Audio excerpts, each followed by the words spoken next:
ఇక్కడ ఇంకొక dead body ఏంట్రా? The real investigation starts. PC company CEO Vikram Chakravarthy murder జరిగిందని ఇన్ఫర్మేషన్ వచ్చింది. Halo sahabat, Assalamualaikum, apa kabar? Semoga sehat selalu dan senantiasa berbahagia. Terima kasih sudah subscribe dan selalu setia menyimak video-video Excellent TV. Semoga Tuhan Yang Maha Kuasa selalu memberikan rezeki yang berlimpah ruah dan juga berkah untuk sahabat-sahabat semua. Excellent TV kembali hadir menemani waktu bersantai sahabat dengan alur cerita film-film pilihan. Kali ini Excellent TV menghadirkan sebuah alur cerita dari film yang berjudul CSI Sanatan. Film yang rilis tahun 2023 ini menceritakan tentang seorang CSI Sanatan yang terkenal karena kemampuan unik untuk memecahkan kasus kejahatan. Hingga ia diberikan tugas untuk menyelidiki kematian CEO dari sebuah perusahaan besar. Namun dari hasil penyelidikan tersebut malah menemukan banyak titik-titik baru yang membuka satu persatu kejadian unik di balik kasus tersebut. Bagaimanakah kisah selengkapnya? Simak alur ceritanya berikut ini. Dan tanpa perlu berlama lagi, langsung saja ini dia alur cerita filmnya.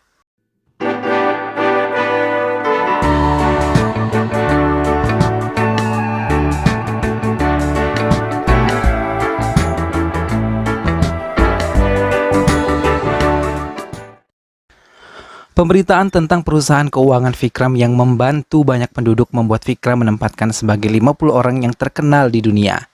Namun, tak semua yang mengagumi Vikram. Beberapa membuat Vikram menjadi cemoohan hingga menyumpahi perusahaannya menjadi bangkrut. Perusahaan Vikram yang bergerak dalam keuangan dan modal menargetkan menolong banyak orang miskin untuk bisa mengambil kredit dengan bunga lebih rendah. Bahkan beberapa proyek peminjaman yang telah dilakukannya selama 13 tahun terakhir sukses di masyarakat miskin.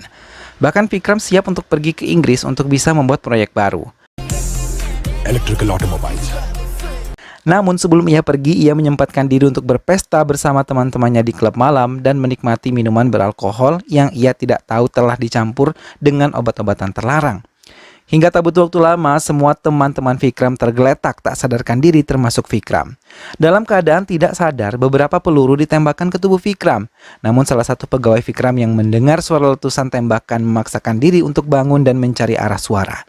Hingga ia terkejut ketika melihat beberapa peluru telah tembus ke tubuh Vikram. Pegawai tersebut menjerit namun tidak berani mendekati tubuh Vikram. Dengan cepat ia menelpon polisi untuk bisa datang ke tempat mereka. Kantor polisi Madapur yang ditunjuk untuk menangani kasus pembunuhan itu langsung mendatangi kantor Vikram. Komisaris meminta untuk semua petugasnya bisa berhati-hati karena ini adalah pembunuhan orang terkenal dan menarik perhatian orang banyak. Bahkan ia meminta petugas investigasi yang terbaik untuk bisa turun ke tempat kejadian pembunuhan itu terjadi. Rudra diminta untuk bisa menangani kasus ini. Kematian Vikram di kantornya mulai menjadi pemberitaan hangat. Hampir semua stasiun televisi menyiarkan tentang kematian Vikram. Rudra yang ditunjuk pun meminta bantuan kepada Sanatan untuk bisa membantunya karena ia tahu kemampuannya sangat baik untuk bisa menyelesaikan semua permasalahan seperti ini. Sanatan adalah petugas kriminologi di Universitas Forensik Delhi. Rudra menceritakan keunikan yang dilakukan oleh Sanatan dalam pengungkapan kasus-kasus yang sudah masuk ke tugasnya, seperti kasus penculikan Menteri Dalam Negeri. Sanatan yang telah lebih dulu tiba di tempat itu bersama timnya mulai berjalan memasuki lokasi pembunuhan terjadi. Mata Sanatan yang awas memperhatikan setiap benda yang ada di tempat itu dengan sangat teliti. Sanatan yang telah menemukan 2 jenis peluru meminta Sampat untuk menyimpannya. Rudra membawa semua barang bukti ke kantor dan mempelajari rekaman kamera pengawas di kantor tersebut. Namun mereka menemukan kejanggalan karena rekaman hanya terjadi sampai dengan pukul 22.30 saat semua anggota pesta tidak sadarkan diri satu persatu. Jenazah Vikram pun dibawa ke rumah sakit untuk diperiksa oleh dokter forensik. Dokter menjelaskan bagaimana peluru tersebut bisa mendarat ke tubuh Vikram dan ada beberapa peluru yang meleset dari tubuh Vikram. Ia menjelaskan juga ada 2 pelaku dalam pembunuhan Vikram. Sanatan dan Rudra menemui istri Vikram yang sudah menunggu mereka. Ia menjelaskan Vikram lebih banyak menghabiskan waktunya bersama Vidya dibandingkan dirinya. Bahkan mereka sering bertengkar karena masalah ini. Divya adalah co-founder dari perusahaan Vikram. Ia mengungkapkan baru mengetahui hubungan terlarang mereka baru-baru ini. Sanatan dan Rudra mengiyakan keterangan istri Vikram sebelum pergi meninggalkan tempat itu. Mereka kembali mendatangi kantor Vikram dan meminta data detail tentang karyawan di perusahaan tersebut. Sanatan membaca dengan teliti nama-nama karyawan di tempat itu. hingga mereka menemukan nama Sudiksa yang seharusnya tidak lagi muncul di kehidupan Sanatan. Sudiksa yang merupakan mantan kekasihnya telah lama hilang dari kehidupannya, membuat Sanatan menjadi sangat berubah. Sanatan mencoba profesional saat meminta keterangan kepada Sudika dan karyawan Vikram yang lainnya. Ia memberikan laporannya kepada Rudra dan menempatkan beberapa karyawan Vikram sebagai tersangka. Ia mempelajari dari semua gestur tubuh dan body language karyawan yang terlihat aneh saat berhadapan dengan Sanatan. Ia yakin mereka menyembunyikan sesuatu. Ia meminta Rudra untuk memulai investigasi mereka sekarang. Divya yang pertama kali dipanggil oleh Sanatan. Divya menjelaskan kalau Vikram adalah orang yang sempurna dan tidak lebih dari itu. Tapi tiba-tiba jawaban Divya menjebak dirinya sendiri dan membuat Sanatan yakin Divya ada hubungannya dengan pembunuhan ini karena Divya ingin menguasai perusahaan ini. Untuk menutupi kesalahannya, Divya menyebut nama Raja Fardahan yang merupakan Menteri Pertanian dan Tenaga Kerja. Ia juga menyebutkan Raja Fardan adalah partner bisnis mereka. Bahkan Divya juga mengungkapkan kalau Raja Fardan adalah teman tidurnya.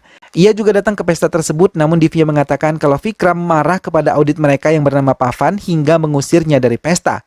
Pavan dipanggil dan diminta untuk menjelaskan tentang semua kemarahan Vikram semalam.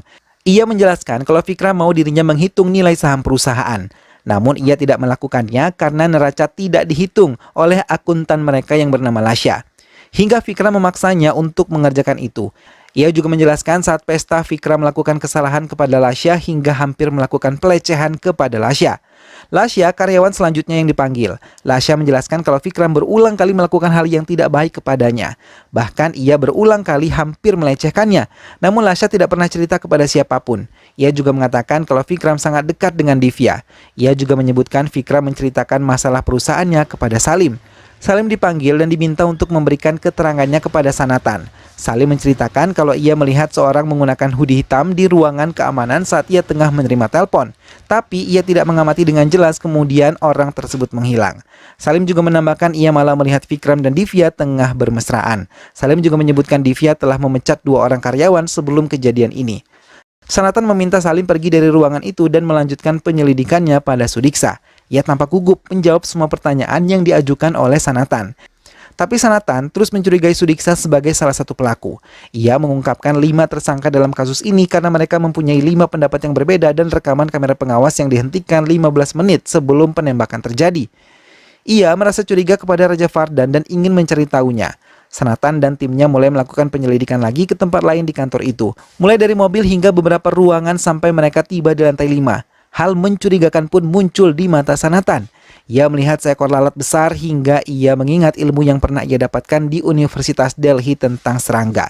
Ia mengikuti lalat tersebut, begitupun dengan timnya. Hingga Sanatan menemukan sebuah tembok yang ditutup paksa. Sanatan meminta Rudra untuk membuka tembok tersebut. Sementara dirinya menerima telepon dari salah satu anggota forensik yang melaporkan tentang peluru di tubuh Vikram tidak terbuat dari logam hingga ia menghilang dari tubuh. Rudra bersama timnya berhasil membuka tembok tersebut hingga bau menyengat keluar dari ruangan itu. Semua tim Sanatan menutup lubang hidung mereka, termasuk Sanatan sendiri yang mendekati mayat yang terbungkus plastik berwarna biru. Penyelidikan kasus Vikram pun melebar karena penemuan tubuh tersebut.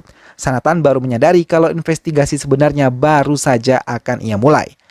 Sanatan mendatangi ruangan forensik untuk melihat hasil penyelidikan tim forensik. Dokter menyebutkan kalau korban telah dihabisi secara keji hingga kerusakan di beberapa tulang. Bahkan mereka tidak bisa lagi melihat wajah korban dengan jelas dan hanya bisa diketahui dari rekonstruksi wajah. Sanatan juga menetapkan kalau Raja Fardan sebagai tersangka ke-6. Namun Rudra mengatakan akan sedikit kesulitan untuk mengungkap Raja Fardan dalam kasus ini. Ia diminta untuk menyelesaikan kasus ini tanpa melibatkannya.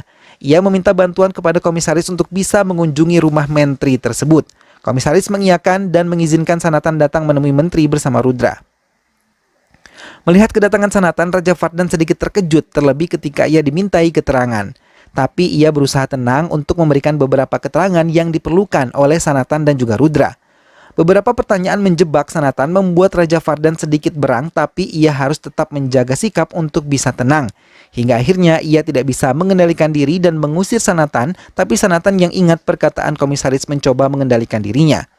Di perjalanan pulang, Sanatan terus bertanya dalam hatinya apa hubungan Raja Fardan dengan kematian Vikram. Sanatan banyak menemukan teka-teki di kasus ini. Bahkan kasus ini melepas luas secara tidak umum, sampai mereka menemukan Raja Fardan menteri yang ikut ada di balik pembunuhan ini.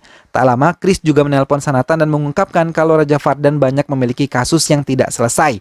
Korban yang meninggal pun telah diketahui kalau Chota pengawal pribadi Raja Fardan. Tapi Rudra mengungkapkan kalau tidak semudah itu menangkap Raja Fardan. Sanatan yang merasa dirinya terjebak dalam kasus ini mulai mencoba berpikir jernih dan mencari banyak informasi tentang perusahaan Vikram. Perusahaan yang kini banyak dikeluhkan oleh banyak masyarakat karena peminjaman yang mereka berikan memberikan bunga yang kian mencekik tanpa diketahui si peminjam. Ia yakin ada yang janggal dalam penyelidikannya. Sanatan meminta istri Chota untuk datang ke kantor polisi. Istri Chota memenuhi panggilan pihak Rudra. Ia yang mengaku bernama Sirisa sedikit gugup menjawab beberapa pertanyaan tentang suaminya. Ia mengatakan Chota yang biasanya mengirimi pesan dan menelpon anak buah mereka, tapi saat itu sama sekali tidak ada kabar. Sanatan mencoba berbicara perlahan dan mengatakan kalau Chota telah dihabisi dan mereka telah menemukan mayatnya. Air mata Sirisa mengalir dan sebelum ia melihat jenazah suaminya, ia menyerahkan beberapa foto yang ia yakini ada kaitannya dengan hilangnya Chota saat itu. Keduanya pun terkejut ketika melihat foto-foto tersebut, termasuk Chris yang juga memegang foto-foto itu. Sanatan menatap tajam foto-foto itu dan mencoba menemukan petunjuk. Hingga akhirnya ia menemukan scan QR. Chris dengan semangat mencari persamaan scan QR yang ada di foto itu. Sampai akhirnya Chris menemukan latar belakang Vikram sebelum menjadi pengusaha terkenal seperti sekarang. Vikram Chakravarti dikatakan telah banyak menipu banyak orang. Ia pernah mendirikan perusahaan bernama Karkakaya yang mengajukan pinjaman ke bank atas nama penduduk desa. Saat itu, ia juga memberanikan diri untuk menemui Chota dan mengajaknya berbisnis. Kebetulan saat itu Raja Fardan dan Divya ada di kediaman Chota. Raja Fardan yang melihat Vikram membawa banyak uang meminta Chota untuk mengizinkannya berbicara bersama mereka. Ia menggunakan kesempatan itu untuk berkembang, akhirnya mendapatkan kesempatan. Begitupun Divya yang langsung tertarik pada Vikram yang saat itu sangat lugu. Ketiganya mulai tertarik pada Vikram dan mendengarkan rencana besarnya membuat perusahaan investasi dan peminjaman.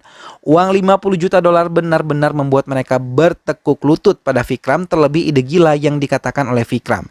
Raja Fardan langsung menjalankan keinginan Vikram yang bisa membuat mereka kaya dalam waktu singkat. Pemikiran seorang yang miskin benar-benar membuat mereka kagum dan mendengar tidak akan ada yang tahu penipuan yang mereka lakukan. Vikram yang berasal dari kasta rendah akhirnya bisa diangkat sederajat dengan mereka, bahkan Divya yang sudah menyukainya bersambut dengan Vikram yang juga tertarik padanya. Keempatnya mulai melakukan rencana gila Vikram yang benar-benar terobsesi menjadi orang kaya. Sanatan sudah mengetahui penyebab dari pembunuhan ini. Sanatan melaporkan pada komisaris tentang apa yang telah ia dapatkan. Sanatan mencari cara lain bersama Rudra dan memanggil Divya untuk menjalani penyelidikan yang lebih dalam lagi. Divya menceritakan pada saat pesta itu Raja Fardan datang dan berbicara kepada mereka. Vikram meminta 40 miliar dari 50 miliar, kemudian sisanya dia berikan pada Raja Fardan. Mendengar hal itu Raja Fardan sangat marah dan memaki Vikram. Mendengar hal itu Vikram memutar balik semuanya dan menyebutkan ialah otak dari perusahaan ini. Vikram tidak bisa mengendalikan emosinya dan menodongkan senjata kepada Raja Fardan. Divya mencoba mencegahnya dan sebelum pergi meninggalkan ruangan itu Raja Fardan mengungkapkan kalau hari-hari Vikram hanya tinggal menunggu saja karena pembalasan akan ia lancarkan. Vikram berteriak dan mengusir Raja Fardan. Divya terus membuat Vikram untuk tenang hingga akhirnya ia berhasil. Sepeninggal Raja Fardan, Divya dan Vikram mulai tidak bisa mengontrol diri mereka hingga bercumbu dan Divya meminta pembagian harta visi hanya untuk mereka berdua saja. Tapi Vikram tidak mengindahkannya dan mengeluarkan kata-kata yang menyakitkan Divya. Mendengar hal itu, Divya merasa marah karena ia yang bekerja keras untuk perusahaan ini, tapi tidak sama sekali mendapatkan bagian yang layak untuk dirinya. Bahkan menyebutnya sebagai wanita jalang, air mata Divya keluar begitu saja. Kemarahan Divya disalurkan dengan meminum banyak minuman beralkohol, kemudian ia memutuskan untuk kembali ke ruangan Vikram. Tapi setengah sadar ia telah melihat Vikram dalam keadaan tidak sadarkan diri. Melihat senjata tergeletak di meja, Divya mengambilnya dan menodongkannya kepada Vikram. Beberapa peluru telah ia keluarkan dan berhasil menembus tubuh Vikram. Setelah menghabisinya, Divya sangat ketakutan dan dengan cepat meninggalkan tempat itu. Divya mengungkapkan ia sangat sakit hati dikatakan perempuan jalang oleh Vikram. Sanatan juga memaksa Divya untuk mengakui telah menghabisi Chota. Divya mengatakan kalau ia telah menghabisi Chota bersama Vikram karena Chota juga menginginkan saham perusahaan visi. Raja Fardan di balik kematian Chota, Divya pun meracau keterlibatan Sanjay Kumar yang merupakan kakak laki-laki Sanatan dihabisi juga oleh mereka karena ia mengetahui semua penipuan yang terjadi di perusahaan itu. Ia mengancam akan mengadukan semuanya kepada polisi. Mereka tidak mau bangkrut. Divya dan Raja Fardan pun ditangkap sebagai pelaku pembunuhan Vikram.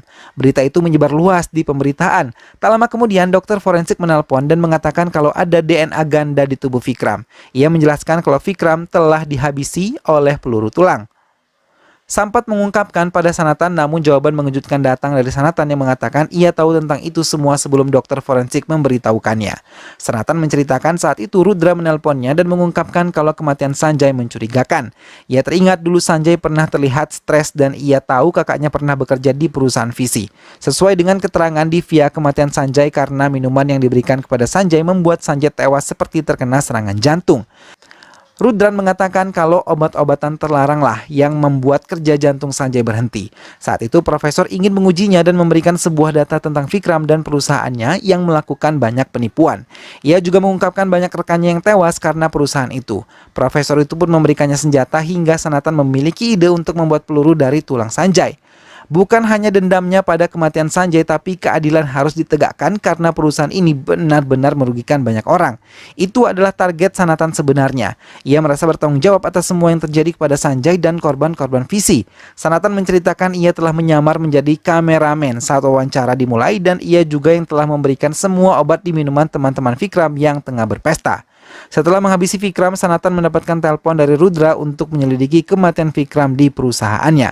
Hingga akhirnya ia harus bermain di skenario yang ia ciptakan dan menjebak semua orang-orang yang terlibat dalam penipuan warga untuk bertanggung jawab.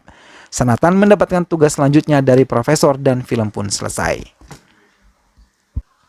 Nah sahabat, itulah tadi alur cerita dari film yang berjudul CSI Sanatan.